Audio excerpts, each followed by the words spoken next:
Jai Masters. Eventually, you get enough clarity to realize that what we call working on yourself and growing spiritually, going to God, are exactly the same thing. They're exactly the same thing. I mean, not even like they get along together.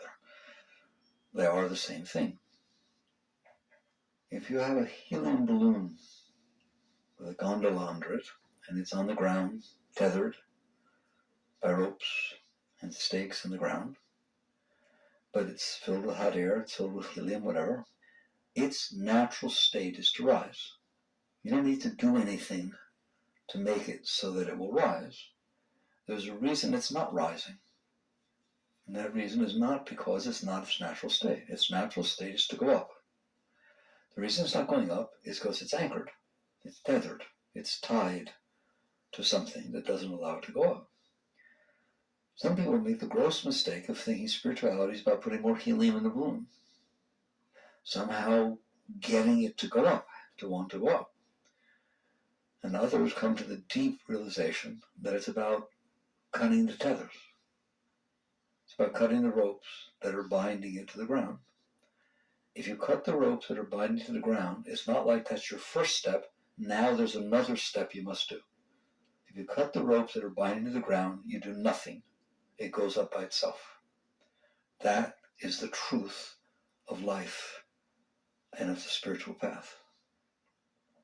There is a reason that one is not experiencing the unity, the oneness with all things.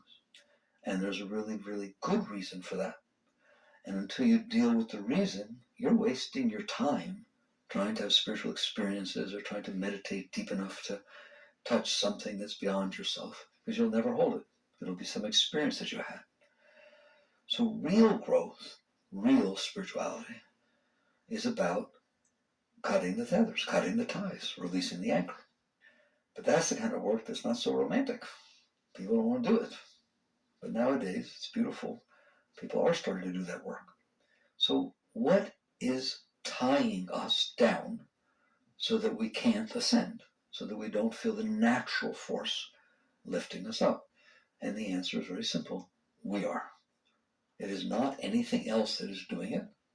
It is a literal, willful act that every one of us are doing to bind ourselves and tie ourselves down so we don't go up. So that's why it's awful funny when you say, I want to know God. Well, that's a lie. That's like saying, I want to go up, but you're holding on to the anchors that are keeping you down. I'm not used to say it this way. I want to go up. It's a big difference, okay? I want to, right? Now, why are we doing that? Why are we doing that? Why would we do that? The answer is because at the core of your being, not at the deepest core, it's ready to go up, it's beautiful.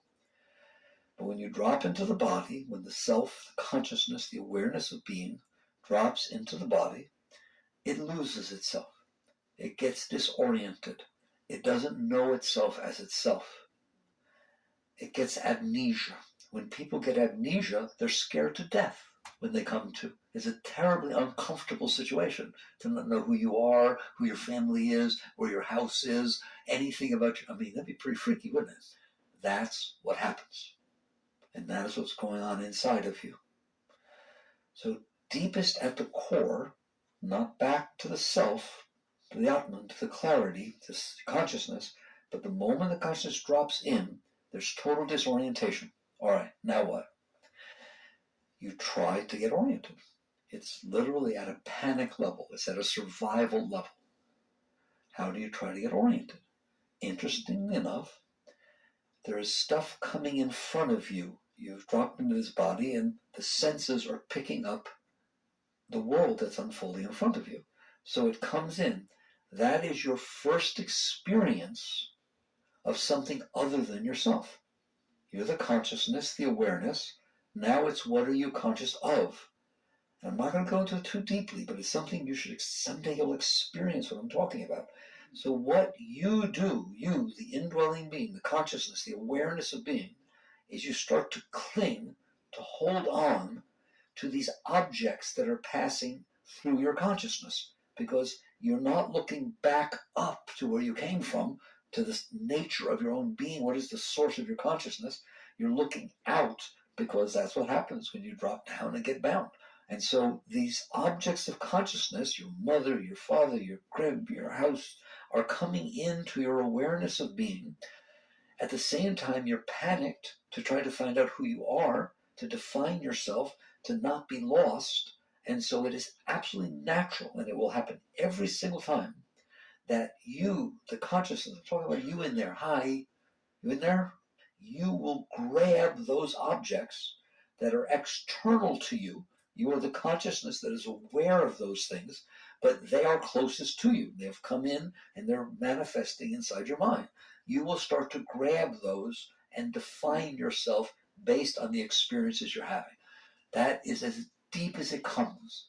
I gave a talk the other day at the university. It was entitled "Where Psychology and Spirituality Touch, Merge, Where They Meet." This is really where they meet. We didn't go that deep in that talk. Took a little deeper here. Literally, this is where psychology comes from. This is where your ego comes from. It's where your self-concept comes from. This is where all of that inner noise, talk about that voice in your head, that's where it all comes from. It has nothing to do with you. You are the consciousness, the awareness of being.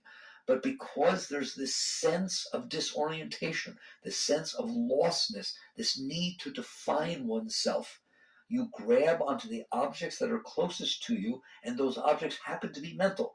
They don't start off being mental, they start off being outside objects. But outside objects come in, you see them in your mind. I've already been through that with you. You understand that? You're not really looking out here.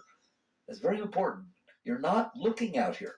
What is happening is light is bouncing off of the objects out here, reflecting off of them, hitting your receptors, and being sent back through your optical nerves and rendering inside your mind. Right now, when you look at me, you are not looking at me. It is the same as when I watch a TV, I'm not really watching the ball game. The ball game is over there in San Francisco.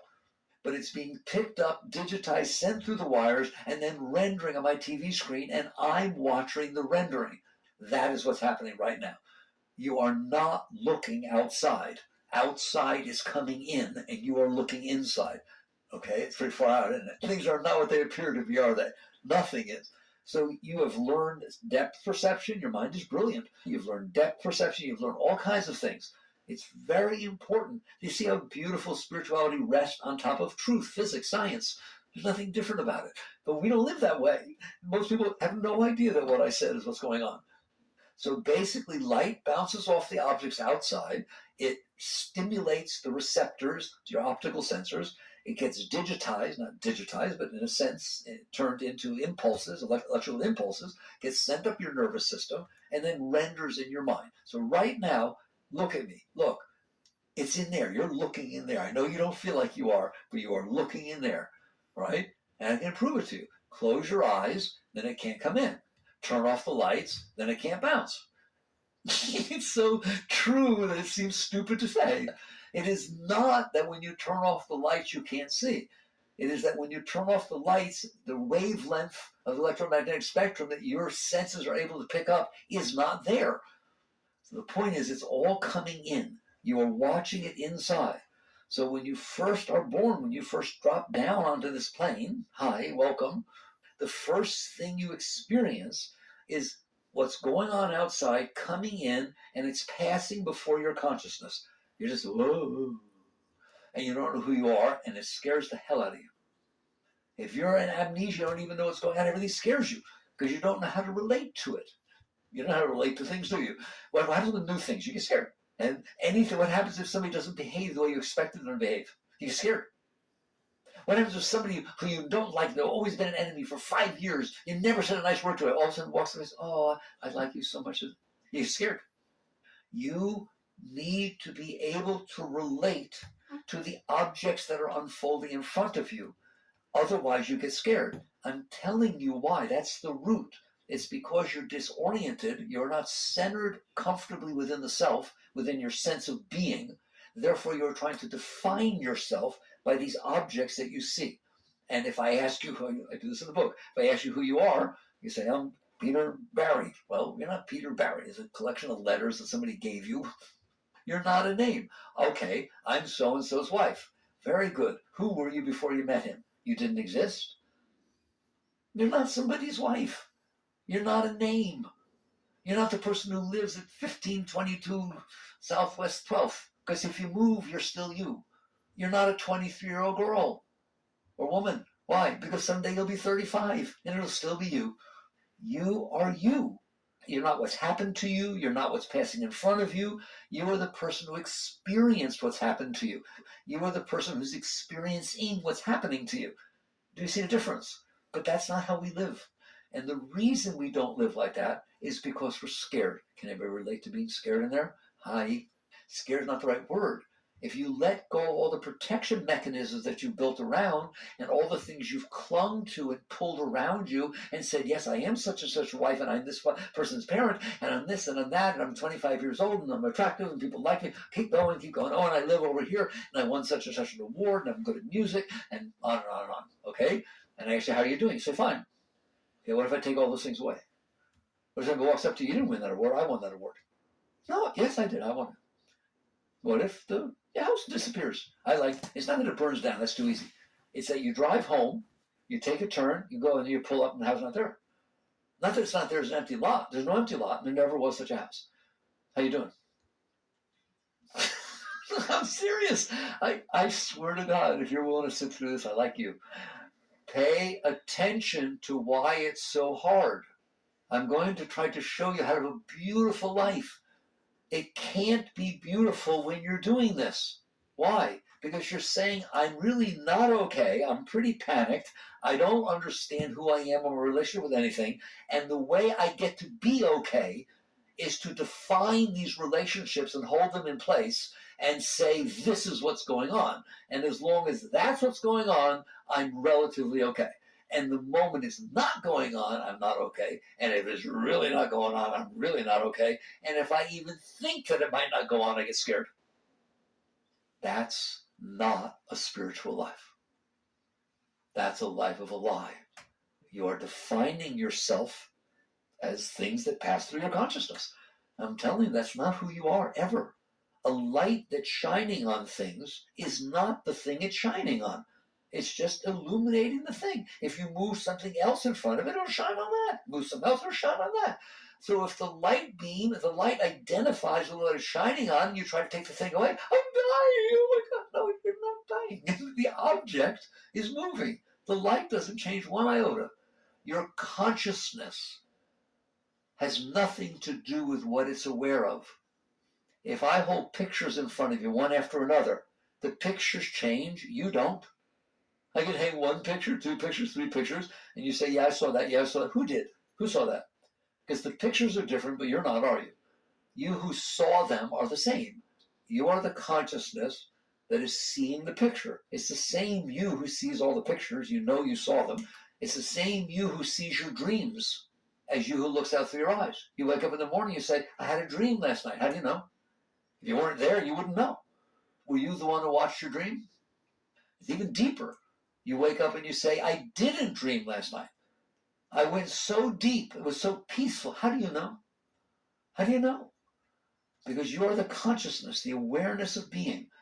Were you in there when you were 10? Did you have thoughts when you were 10? Did you have feelings when you were 10? Did you see things when you were 10? How do you know? Because you're still there. When you were 10 and you looked at a mirror, you looked out your eyes at a mirror, did your body look like it does now? No. Was it you who looked? Don't think about it. It's intuitive. There's only one of you in there. There are lots of thoughts. There are lots of objects that have gone past by. There's lots of feelings, but you're the same one who feels all of them. If you come to me and you say, oh my God, since my friend left, my husband left, my person left, my heart hurts. I'm going to ask you a very simple question. How do you know? How do you know? Because you are the conscious being that is aware of the feelings that are coming out of your heart. Not because you are your heart. You don't even use the words. You say, my heart hurts. Who's this my that has a heart? My finger hurts. Who is this who has a finger? It's so intuitive, it's ridiculous. You are in there, and you have been in there from the beginning. And you're the consciousness. You are not even related to the objects that are passing in front of you. Like I said, if I hold a picture and take it down, you don't die. The picture just went away. You're still there knowing you saw a picture and now it's not there. So that's what's meant by self. That's what's meant by Atman. That's what's meant by soul. That is the core of your being. You, the indwelling being, the end user, the one who lives in there. That is what spirituality is all about. Yogananda called it self-realization. You realize who you are. But you can't now. Why? Because you have tied yourself to an anchor. What anchor? These objects have passed through your mind since you were young, and you clung to some of them, not all of them. I always tell you didn't cling to the white lines that pass by when you're driving, but you clung to some stuff, didn't you? Stuff that had an impression on you. You had a neat car when you were in high school. You're that kind of a person, right, with a sports car, whatever it was, right? You see that car now, 10 years later, you get all excited, don't you? You hung on to things. I'm the one that had the neat car. I'm the one that had this experience. Do you understand that? And you start building this model of yourself. Psychology calls it a self-concept. The self-concept is not the self, it's a concept of the self. It's a thought pattern. So you hold on. The bottom line is the reason you do it is because you're scared, you're disoriented. And so you start to, what is called clinging. You start to cling to or grab objects that are passing through your consciousness, through your mind, and you hold on to them and you build them in your mind. And you actually held on to a number of experiences, quite a number, that you've had in your past, and now you define yourself as that person. And what happens is you're in trouble if you do that. Everybody does it, don't feel bad. But I'm here to tell you, you're in big trouble if you do that. Why? Because if I build this model of who I am, everybody better agree. Do you understand that? Because it's almost as though I'm putting myself up for sale every time I open my mouth, every time I get dressed, every time I go somewhere, every time I meet somebody, right?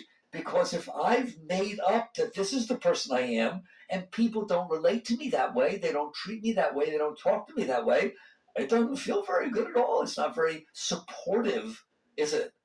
So what we end up doing is saying, this is what I define myself as. If you agree, you're my friend.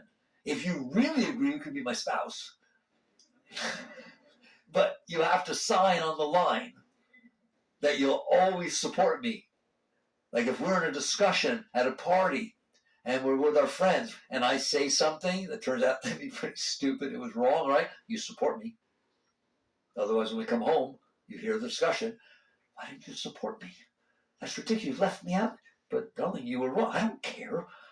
You know anything about this? It is happening because you have put a shield in front of yourself, called your self-concept, clung to it, and said, as long as this is acceptable, I'm okay. The moment anything outside does not gel or match, even the slightest thing, really the slightest thing, and we get upset. We get weird. It gets uncomfortable inside. Come on. It's just so funny. It's so funny. It's embarrassing to even talk about. So what I want to explain to you is that discomfort you feel inside when somebody doesn't agree with you, when somebody doesn't say what you thought they'd say, when something isn't unfolding the way you thought it would, whatever it is, that basically you get uncomfortable. That discomfort that you feel inside is really the legacy, the vibration of that original panic of, I don't know who I am, I need to define myself in a sense of panic, and then you grab onto things.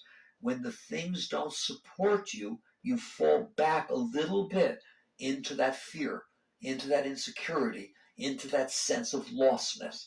Let me ask you a question, and don't answer me. Has it ever totally fallen apart on you? Have you ever had enough things happen outside, usually it's someone you love leaving you or something like that, or dying, something happening that is so against your self-concept, so different than what you anticipated or expected, that the inside collapses. And you almost like don't know who you are anymore, and you don't know how to relate to anybody, yes or no. That's everything I'm talking about. I know you don't want to experience that. I'm sure you don't even like talking about it. I want you to see where it comes from, and I want you to see where spirituality and psychology touch. It is consciousness, awareness, soul, Atman, spirit, descended God that gets lost when it drops into the body.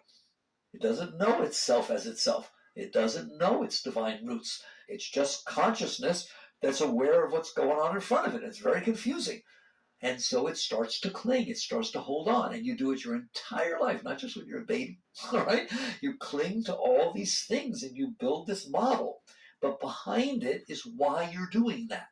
And that's the discomfort of not knowing yourself, of not knowing who you are, right? At some point in your life, not most people's lives, but you guys are special, some people wake up.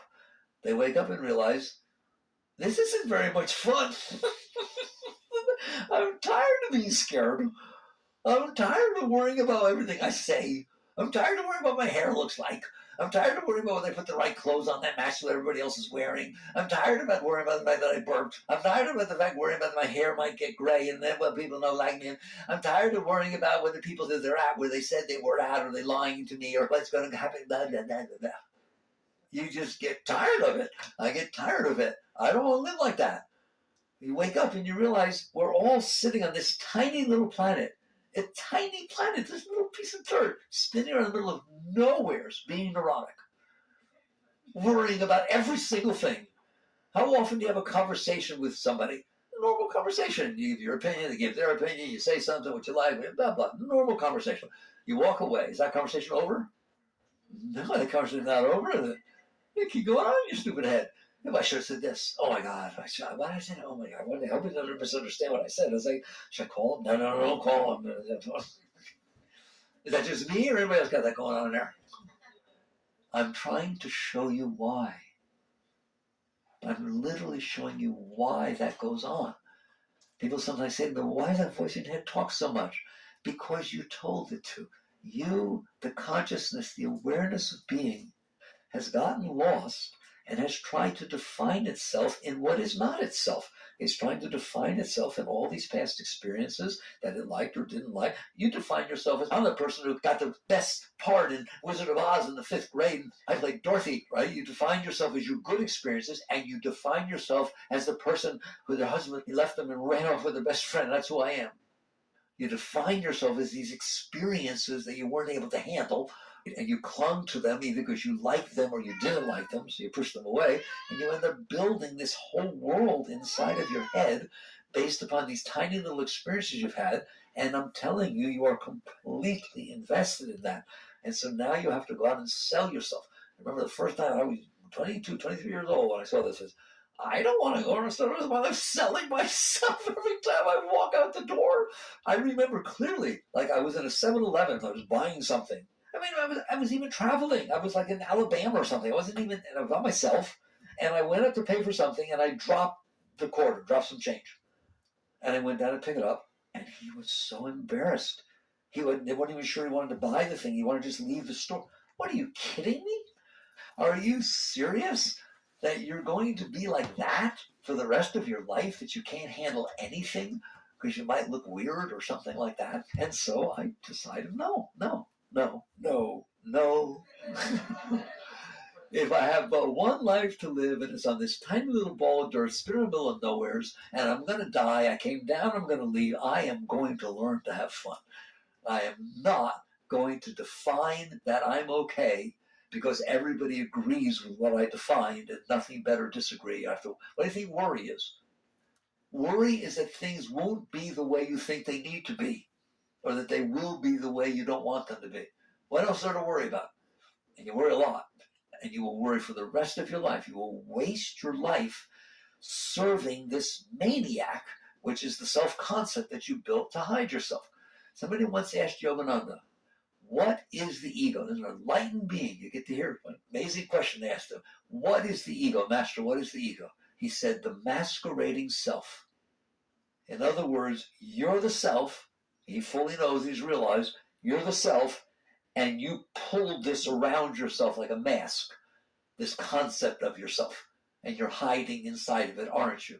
There are people that if they live in a subdivision, and some weed grows up in the grass on the front lawn, they're embarrassed. They don't want the neighbors to see. If the house needs painting, if the house is not as nice as the remodel that happened next door, it gets uncomfortable, doesn't it? Everything makes you uncomfortable. Everything is a problem. It could be a problem. You don't want to live like that, because then you have to go out there and try to make everything be the way you think it needs to be for you to be okay. I'm going to repeat that. You have to go out there every minute of every day and try to make everything, every person, place, even the rain. It should rain when you want it to rain. It shouldn't rain when you don't want it to rain. You have trouble with the weather. You have trouble with people. You have trouble with everything. And you're going to for the rest of your life unless you do something about it. You check your parents out, check your grandparents out. And you just have trouble with different stuff. But it's going to be the same thing. If you're not okay inside and you define a world based on your past experiences and how you define yourself, you define a world that has to be a certain way, and then you go out there and try to be okay by making everybody and everything be the way you want. Oh my God, I feel so sorry for you. Do you know what the probability is that you will get the moments unfolding in front of you to be the way you want? 0. The moments that are unfolding in front of you have causes. They have reasons that they are the way they are. Hundreds of billions of influences have come together over time and space, and they coalesce together and create the moment in front of you. It has nothing to do with what you want or not want. What did they sell you? A bill of goods that everything should be the way you want, and if you're doing something wrong if it's not. Come on, use your will, affirm. Are you crazy? If you sit there and told me right now you've never been to Paris, and there's a restaurant over in Paris that you've never been to, and you decide that what I want them to serve as a special tonight is something, right? What is the probability they're going to serve that because you said you wanted it to be? 0. That's the probability of every single moment that unfolds in front of you, whether it's in Paris or here, being the way you decided you wanted it to be. Why would it be? Things are the way they are because of the forces that cause them to be that way. There's physics, there's chemistry, there's the weather is the way it is because of meteorology. It's just so funny, it's unbelievable. So the moment in front of you, I'm telling you, is no different than every other moment. There are moments that are the way they are because of the influences and forces that came before them that cause them to be that way. That's why every moment is the way it is. Not just the moment in front of you, the moment to your right, to your left, above, below, Mars, Saturn. So there's nothing special about this moment unfolding in front of you. It's not yours. You're just experiencing a moment that's unfolding in the universe. Moments are unfolding every single place in the universe, aren't they? Why is the moment in front of you different than every other moment? It's not. It's just that you want it to be. You would say, well, it's different because I don't have a way I want the other moments to be. Okay, good. Congratulations.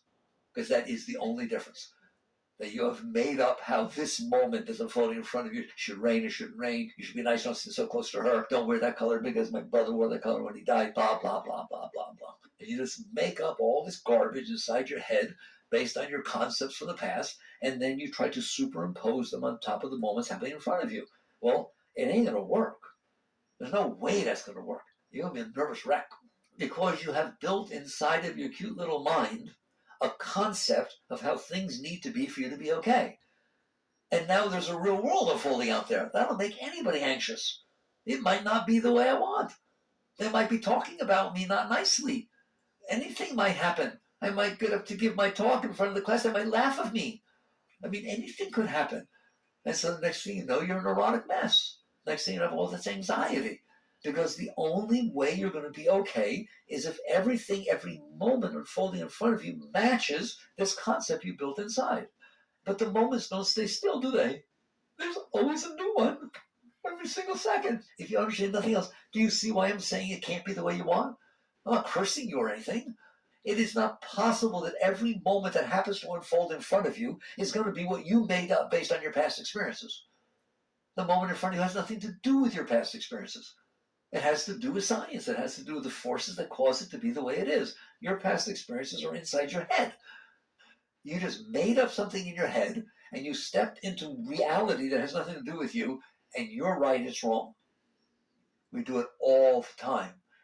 So at some point, you wake up and you realize that's the anchor. That's the anchor. While you're doing that, and then you're out there manipulating, controlling, and fighting and worrying with the unfolding of reality, your make-believe fighting reality, you are tethered. You are tied. Every moment of your life, you're going to be scared. Every once in a while, something happens that's nice. What does it mean nice? It matches what you wanted. You're nice, he freaks out over. And you're nice today, you might have freaked out over yesterday. Just some different things happened, so you were more open to it. It has nothing to do with what's happening outside. It has to do with how what's happening outside matches what you built inside. There's no right or wrong or good or bad or any of that kind of stuff. There's a world unfolding based upon the forces that make it be the way it is. You happen to be looking in a certain direction, that's the part you see. Look somewhere else, you see another part. The question is, how does that part match that you made up about how everything needs to be for you to be okay? And you don't call it how it needs to be for me to be okay. You say how it should be, how it's supposed to be. And then you come there and you suffer. That's what Buddha says suffering was. You suffer because you have a way you want it to be. That was the second noble truth. The cause of suffering is desire. The cause of suffering is you have made up a way the world needs to be for you to be okay. And it's not behaving, is it? It's not being a good world. It's not behaving itself. People aren't saying what you want to hear. They're not doing what you want to do. Blah, blah, blah. That causes anxiety and trouble. And I taught you why it does that. I'm talking very deep. It causes anxiety and suffering and trouble because behind your psyche, you're scared. That's why you pulled the veil around you. If you pull a shield and live in an armored place, there's a reason you did that, because you're scared. If I start taking down the shield of the armor, you freak out, because there's a reason. If you think you're so bold and, no, I'm not scared anymore. I carry 15 Uzis with me. Okay, fine, I understand. No, I haven't been scared since I do that. Okay, we'll take those away. No. There's a reason you're doing what you're doing. There's a reason you built the self-concept. There's a reason you worry so much. There's a reason you're so anxious. There's a reason that you need things to be a certain way. And that reason is you're okay in there. And so you build all this in order to hide, in order to be okay. What spirituality says is if you continue going out there doing that, you will suffer for the rest of your life. You will always have problems. Even if you have something that's nice, you'll be afraid of losing it. There is no peace for that kind of life. Plus, the terrible thing is the world keeps changing. Every moment there's another moment. And so it never gets comfortable. All right, so what do we do about that? Is there something you can do about it? The answer is yes. Yes, you can learn to be okay inside. Not give the psyche what it wants. Not avoid what it says it doesn't want. That's a game. If you play that game, you lose. You'll do it your entire life, and you don't ever get satisfied or for any period of time. So the question is, what is the root of all this? I explained that to you. The root of all this is you're scared to death in there. The root of all this is why you're maintaining that self-concept, why you need things to be the way you need. Because otherwise it gets really freaky in there. It gets scary. Believe it or not, the short answer is this: learn to get comfortable with that. That's the other life. The other life says, yes, if you take away my Uzis and all my armor stuff, I get scared to death. I have two choices. Try to get the stuff back or work with that fear. I don't want to build my life on top of that fear. I want to learn to work with myself so that I can deal with that fear, so that I can work my way through that fear. That is literally the difference between a worldly life, a person who's forced to go out there and make everything be the way they want and never not be the way they don't want, and a spiritual life, a person who is saying, my work is to work on myself, to learn to come into harmony with these vibrations and these feelings, no matter how uncomfortable they are, to learn to get comfortable with them and work my way through them so I can find myself back to my being, so I'm not lost anymore. That's what it means. And when you do that, you will find God. You will find what all the great masters found. You will find what Christ taught. You'll find what Buddha taught. You will find what Muhammad taught. You will find that you are somebody very, very great in there. And the fact that you have to work your way through this discomfort and fear, that stuff that doesn't know who you are, and you start looking back to find yourself instead of looking out into your mind. And that is the essence of spirituality. And the more you do that, the more you get more and more comfortable. And the hilarious part of it is, the more you start to realize you're not only okay, you're the most beautiful thing ever walked the face of the earth. Who? You in there. You in there. So there's you, the self, the Atman, the consciousness, and then there's this layer of fear, of lostness, and then there's this whole psyche you built in front of that layer to try to be okay, even though you feel the lostness and the fear. That's it. The answer is to work your way through that layer of discomfort to be able to come back to the nature of your true being. The yoga teachings, we teach that one of the names for God, one of the names for the soul is Satchidananda. Satchidananda, eternal conscious ecstasy. Someday I want to know that you are going to touch that part of your being, and you will remember this talk, and you realize you're the most beautiful thing ever walked the face of the earth. You don't have a single problem. You will never have a single problem. You do not need anyone or anything. You have reached a state where you're feeling nothing but love, joy, light, upliftment, beauty. That is what's going on inside of you. Basically, you're fine. You're whole. You're complete. You found your way back to the core of your being, which happens to be the most beautiful thing there is. It says in the Bible, man was created in the image of God. That's what it's talking about. You will touch parts of your being that you realize are so expansive and beautiful, they have nothing to do with your humanness. What a human is God lost. It drops down and builds all this garbage. If you let go of that, I'm going to talk to you how to do that. If you make the meaning and purpose of your life, you have a choice. Is the meaning and purpose of your life to manipulate and control the moment in front of you so you feel more comfortable with it and so it doesn't betray you and freak you out so you have to deal with that discomfort in there? Or is the meaning of your life to work your way back to the core of your being so you undid the reason for the rest of this? The ego falls off, just falls off. You no longer have problems with what people say. And people sit there and say, but why would you behave properly if you don't have all the fear and the social anxiety? If you are fine inside, I guarantee you're going to be fine outside. If you don't need anything from another person, you're not going to mistreat them. Why would you? You're fine. So the answer is not to build this psyche with all these super egos and concepts and all this junk. It's to free yourself completely back to the core of your being, where you're always being fed love, joy, light, then come out and deal with the world. Nobody's saying you don't deal with the world, but you don't deal with it from the point of view that it has to be the way I need it to be. Otherwise, I'm not okay. You deal with the world from the point of view as I'm fine. I feel love. I feel joy. There's nothing else I could ever need. It's so beautiful inside. What I'm saying, take the most beautiful it's ever been inside. And I guarantee it happened because things were the way you wanted.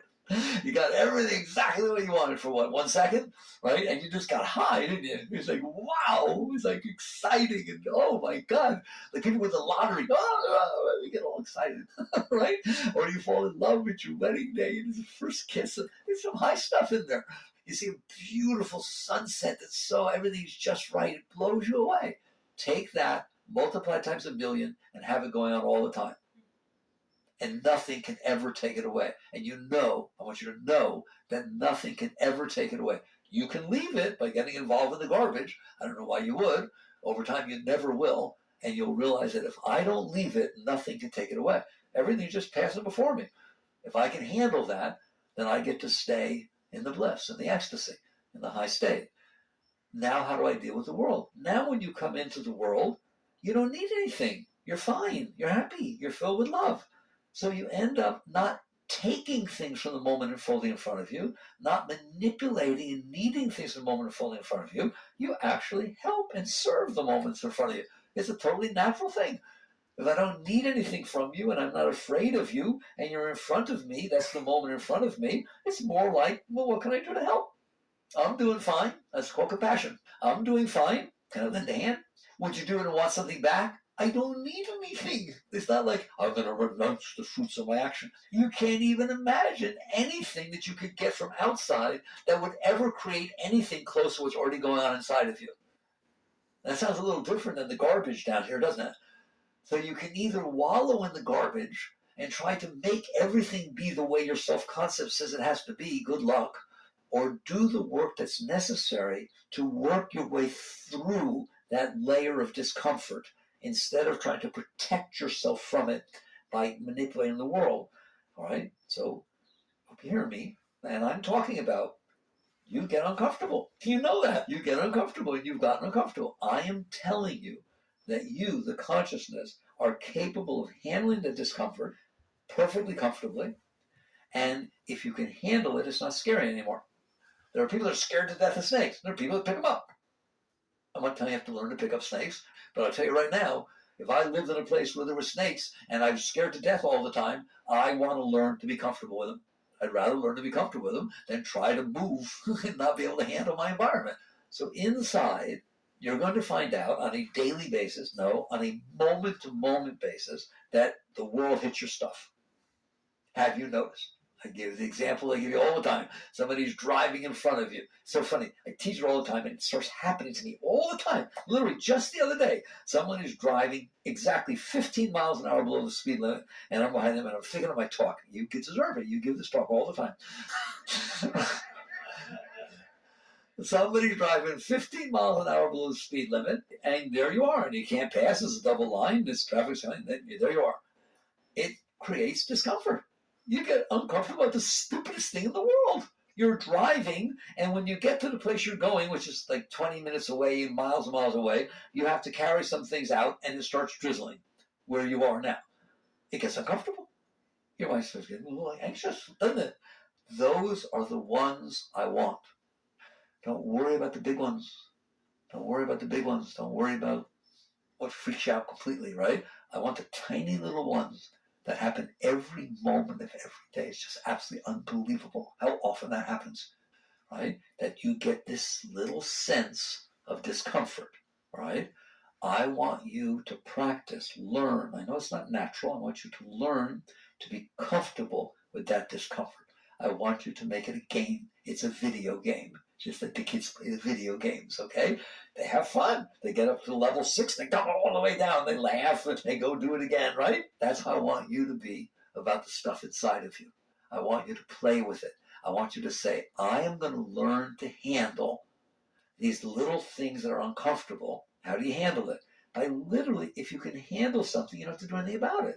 I don't need to do anything about the fact that the person in front of me is driving 15 miles an hour below the speed limit.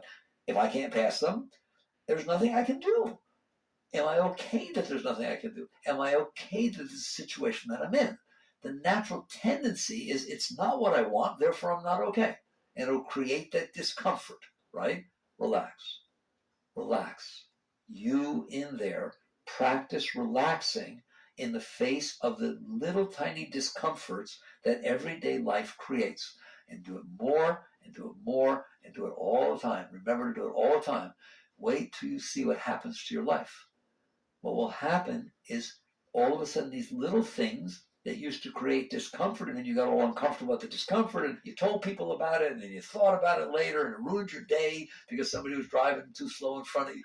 All of a sudden, it just comes and goes, like it should. It just comes and goes, right? Big deal. Something is not the way you want. Poor little thing. It's just there's going to be constant situations, constant, that cause you a disturbance. Things that you can't do anything about. There's moments that are passing by. I am begging you to do the work that is necessary to get comfortable with the fact that you got a little bit uncomfortable. Because then what it will do is it will pass through. And you will learn how to let things pass. You'll learn how to, what do I do if he gets uncomfortable? Things make him uncomfortable, right? I look at him, take a breath, and let him go. Just let it go like you would a child or something like that. I'm not going to invest myself in my discomfort. I'm not going to invest myself in my discomfort. I'm going to learn to release it. As you do that, you actually learn. You're capable of learning. You learn all kinds of things. Learn this. Learn to handle yourself. Learn to be comfortable when he or she, whoever's in there, gets uncomfortable. Because you're going to see it does it all the time. Just relax through it. Then all of a sudden something bigger will happen. And because you learned how to handle the smaller one, you won't realize that you're able to handle the bigger one. And then eventually your significant other says, I've been having some trouble, I want to talk tonight. And they say it in the morning on your way to work. That's not nice. And all of a sudden, you can handle it. All of a sudden, you look at it, it goes like this. It's okay, we'll talk tonight. And you let it go. And it goes. It doesn't stay in there. It doesn't ruin your day.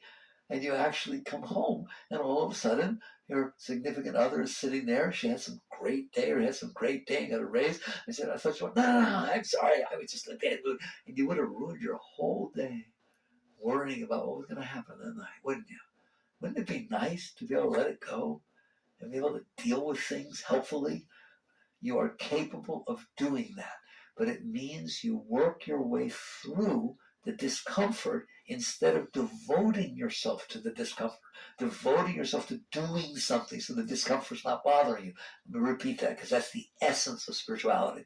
Instead of devoting all of your will and your intelligence, your energy to figuring out how not to feel this discomfort or make it go away when I feel it, or blame somebody or make sure it never happens again, whatever the heck it is, that's called devoting your life to the lowest part of your being. You devoted your life to your discomfort. Instead, you look at the discomfort and you say, I can handle you. I can handle that you exist. I can handle those white lines on the road. I can handle cars drive by. I can handle that this feeling came up inside you. Just, I'm telling you, relax and you lean away from it. Relax, R&R, relax and release. You just relax inside. Relax. If you need to do mantra, do mantra. I told you, you can just count. If you're not into spiritual stuff, just count. 1, 2, 3, 4. That is healthier than, oh, why did he do this? I wish he would drive faster. 1, 2, 3, 4. Really, you have the right to do these things. You've never exercised that right. You let the reaction to the discomfort run your life. I told you, you look forward to going to a party. You buy a dress or a shirt or something to wear, and you're all excited, and you go there and you get to the party, and all of a sudden your mind says, he sees something, Sally's over there, and you had a little argument with her last week, and all of a sudden the mind says, I don't want to see Sally. I really don't. I didn't like what she said. I'm not comfortable with it. It hurt me. I'm out of here. I don't want to be. And you actually leave. Oh, that's so embarrassing. You actually leave. That's unbelievable. You let the lowest part of your being run your life. Don't worry, everyone else does too. Why? Why? That's ridiculous. Wouldn't it be nice to say, oh, there's Sally. Well, let's see what happens this time. You can go about your business and then have a nice time. How in the world can you let the fact that you had a little spat with Sally a week ago ruin this evening? No, no. Don't you dare let the lowest part of your being run your life. So what you learn to do is to say, I'm glad Sally's here, and I'm glad it hit my stuff, and I'm glad that discomfort's coming up because it's practice time. I'm going to practice letting it go because that's what I'm about. I'm about letting go and handling that garbage. I don't mind that it's there, it's real, but I can handle it. I'm not going to devote my life to it. So you relax your way through it. You relax your way through it. Just relax, lean back. Like I said, if you need to count, do mantra, breathe, but don't get involved in it. Don't give yourself to it. Relax through it. And then something bigger will happen. And next thing you know, you start feeling this joy that you never felt before. That's because you're not devoting yourself to the lowest part of your being. You're not hanging out with all these disturbed parts of your being. And all of a sudden you'll realize that you're getting higher. That's cutting. I started off by talking about the gondola with the hot air balloon. You're starting to cut the tethers. It's so neat. You're talking about something very deep. Remember I said it's tethered down? Why does it not go up by itself? And I said I would teach you what the tether was. I did, didn't I? You are the tether. I said that, didn't I? I said, you're it. You are holding yourself down because you can't handle yourself. And so now you have to control and manipulate everybody because you can't handle yourself. Handle yourself. Learn to handle yourself. Use every single situation that used to make you freak out, that used to make you say weird things, that used to make you lie. Use it instead to let go. Don't suppress. Don't push it down. Welcome it. It's there, but I can handle this. It's like wind in your face. Some people can't handle wind in their face. They get all upset with the wind. They hold their hair down. I don't want to mess up, right? Some people love the wind blowing through their face. I like it. This is that. If you're the kind of person that can't handle these little weird things that come up inside of you, learn to enjoy them. Learn to let them just be energy that's blowing past the wind. It's just wind blowing. As you learn to let go, more and more energy is liberated from playing at that level. Like, how much energy is being expended by that garbage coming up and then you fighting with it and then you going out there to manipulate everybody else to say they're sorry for what they said and they better not ever see them again. You are wasting tremendous amounts of shakti, tremendous amounts of energy. when you stop doing that, all that energy comes up. When I told you that the nature of self is Satchidananda, is pure joy rushing up inside of you, that's the energy that creates the joy. Right? It's just the most amazing thing in the world. So you need to learn to free yourself. That's what untethering your soul is. That's what the entire thing is about. If you do that work, you're doing the same thing as spiritual work, if it's the real spiritual work. So did you see that? I said they were the same thing, didn't I? And if you do the other and try to have a weekend experience or have this or that, it'll just be an experience you had. Oh, once I had this all light, it was so beautiful.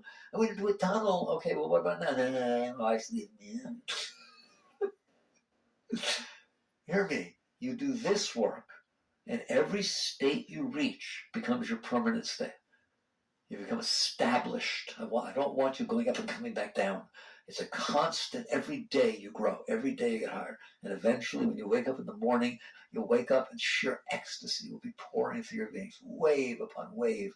Why? Because that's where you were when you left here. You went through your subconscious, which is nothing left in it. There's just joy and beauty because you allowed life to be that. You didn't suppress all this stuff and hold it. The reason you suppress things is because you can't handle them. You don't suppress everything. You suppress the things you can't handle. Go ahead, psychology, they'll tell you that. What's a traumatic experience? Something you really, really couldn't handle and don't even like to think about because it was that bad. Well, what's not a traumatic experience? Something that happened that you could handle. It's not the experience, it's your resistance to it. Once you can handle yourself and handle the different vibrations, your subconscious will cleanse. And the next thing you know, as you pass from waking state down into sleeping state and back, there won't be all this mess. When you wake up in the morning now, a lot of people have bad yickies. That's because the subconscious opened. And what's down there comes back up and you start feeling that. Instead, you'll feel joy and love and ecstasy. That's where I want you to be. Not much. I don't want much for you. I just want you to feel love, joy, and ecstasy every single moment of your life so that when you interact with everything else, you don't need a single thing, and you're just, in essence, seeing, can I be of assistance?